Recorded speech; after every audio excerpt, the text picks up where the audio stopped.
Pan-African Movement and Coffee 250 wish to thank you for your presence here today. This afternoon is what I would consider a special occasion in the life of the Pan-African Gardens, in the life of our sister organization, in the life of Pan-African Movement and Coffee 250. Why special? Because today we're dedicating these colonnades, or if you want to look at it, the columns. This is just a replica of what was represented in the days of our ancestor. Basically, our ancestors used to build twice or 3 times the size of this in terms of diameter, and in terms of height, this would just be less than 1/3. Just to tell you the magnitude of the people or your heritage. So basically what you're seeing is just a small replica.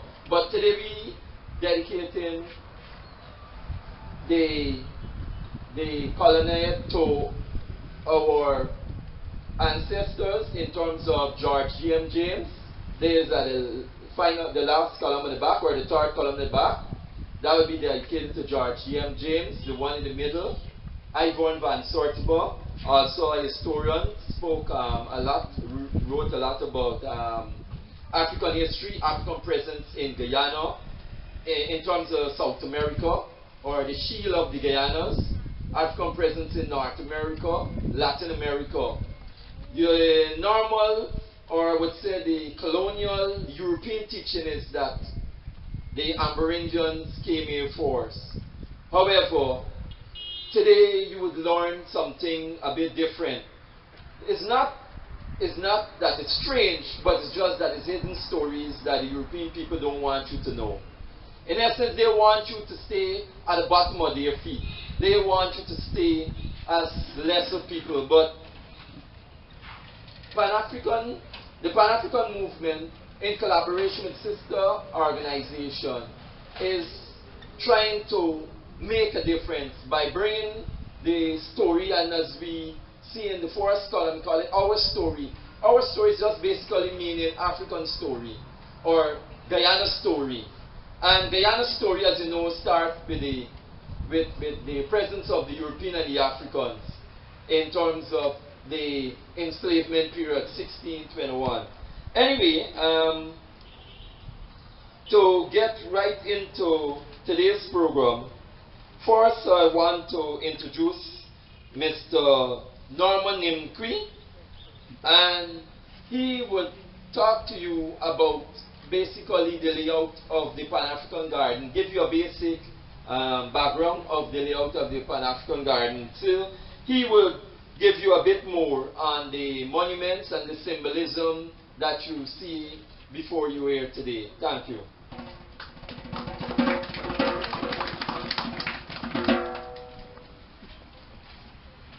Thanks again, George, and ladies and gentlemen. Thanks for being here. This is about, I guess, the 3rd time that we're going through, and every time I talk to you a little bit, there's a little something that has been added. What has been added in terms of the garden itself, we've identified and actually put the names on the columns themselves. Okay. The 1st column in the colonnade is our story. It's literally the story of Guyana, and Dr. Eiffel is going to tell you a little bit more about that. That is her specialty. The 2nd column is dedicated to Ivan van Sertima. And if you look at your program, there are a few items there which Dr. Browder, and he should be here shortly, he will talk about, and that is the African contributions to civilization. The Moors, the Olmecs, the Malians, and he's going to give an expansion of their contribution and how they fit in to the African contributions to the world. And we're very pleased to have Dr. Mondison here. He is a Guyanese Egyptologist, and again he lectured here. He gave us a talk last week. but he's going to talk specifically about the Nile Valley civilization. And something that we have not talked about is Ma'at. We will talk a little bit more about what Ma'at is and what Ma'at means, and the concept as above, so below. Again, these are things that are going to evolve in your consciousness as we talk. And the other concept is a very old African proverb, know thyself.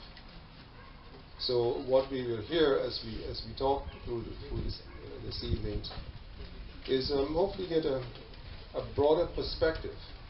Now quickly, just the elements of the garden, just to remind you and to let the new visitors know. The garden is divided into about 6 sections. The first is the actual wall, the west wall.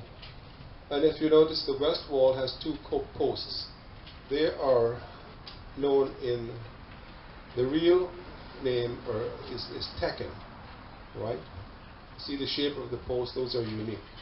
Again, the Tekken is something that is uniquely African. It was built thousands of years before Greece existed. All right. It was built thousands of years before religion existed.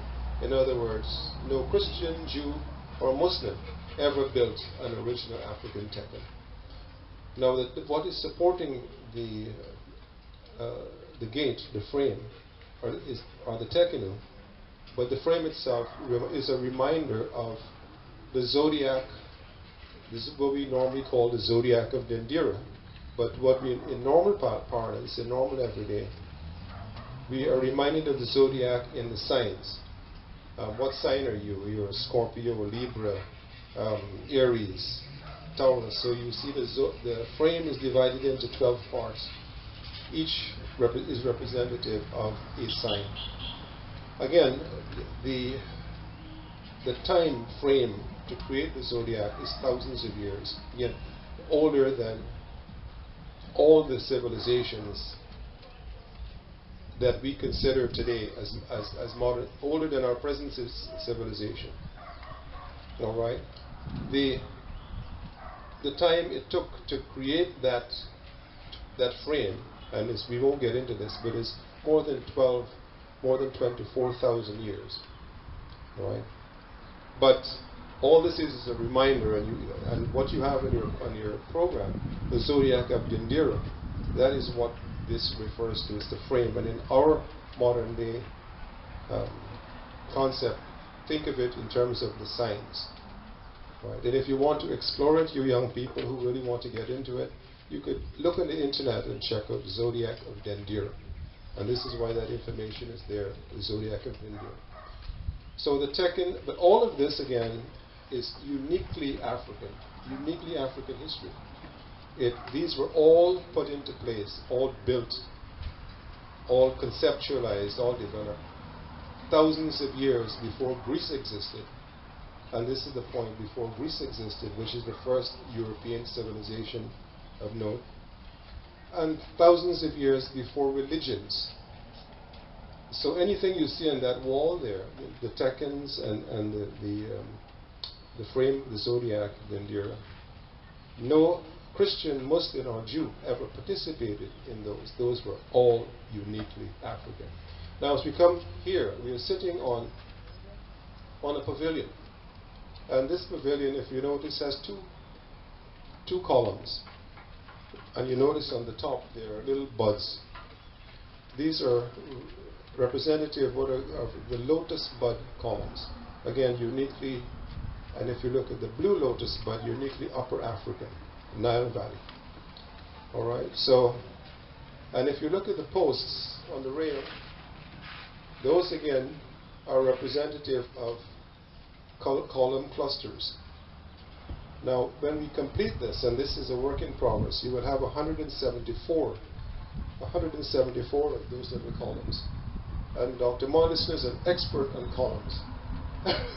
So he could tell you, he's written books about columns. Okay.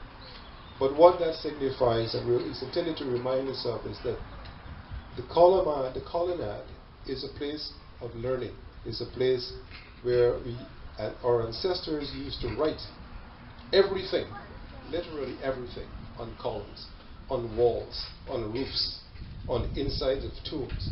They wrote everything. Literally, they had writing. So they were scholars. They wrote and acknowledged everything. Now, one of the things that we'll do today is try to indicate to you how they used columns. Now, they use columns as we are starting to. We would like to use columns here, and that is to start to write our history on columns. These columns are, as George indicated, 3 times less in size than what we find in places like in the temples in Luxor. And these columns again are 80 feet tall. These are just 12 feet tall. You have columns 80 feet tall. Now the thing is with columns, if you look in the internet, and why columns are very important, very, very important. If you look in the internet and you ask who invented columns, you will see Greeks. You will see the word Greeks invented columns. But actually, columns that are 10 times the size of this were being built thousands of years before Greece existed. Right? And that's the point I'm trying to get across, is that a lot of the stuff that we see and the information we get on the internet is not really factual. And what we are doing here is trying to remind you that when we say columns, we are talking about ancient Egyptian columns, which were literally 80 feet and oftentimes of one single stone, like the Tekkens. We still don't know how the Tekkens, the large Tekkens, were built. But they were built, we know they're there, they were built before Greece existed, before religions. Again, no Christian, Muslim, or Jew ever built an original Tekken, ever built an original Egyptian column. Alright? Now, so you go from the gate, from the west wall, to, we call this the pavilion. Alright? And we go now to the colonnade. We have 3 columns. Now, the intent is to have 3 more. So we'll eventually have 6 columns in the colonnade. The purpose is the same, to put information so that you can see it, you can understand what is on the colonnade, what is on the columns. And you'll hear a little bit more about what is on the columns today. But it's a permanent record, so that you can come, you can visit with your families, you can bring your school friends, and sit and talk about the basics. And you will understand that this is not just writing. You will understand this is your history. And this is a method that was used thousands of years, again, before Greece existed and before religions. Right? No Christian, Muslim, or Jew did the kinds of things that we are talking about here. They learned later how to do this. And then they told us so that we never did anything. So we need to understand the falsifications there. Behind the colonnade then, there is a section where you see the 4 pillars. That is what we call the village. This is where we have, if we want to have a function, we will have a menab in the middle where the circle is, and we could get together, and that is something that's available to you. Right? If you want to have a function, you can contact the mall management committee, and they could arrange for you to do that. What we are finding is that people are actually coming in that area and using the whole area as a backdrop. We have seen people with karate outfits doing action shots. We've seen people with motorbikes and camera crews, all right, in that area, posing and taking pictures with semi-nude girls and fancy people and so forth. What I'm saying is that this area is getting people's attention, and people are liking it, and they're wanting to use it in special ways. Right? You also should recognize it and use it, because it is yours. Because I'll tell you a few things unique about it other than what we're talking about here.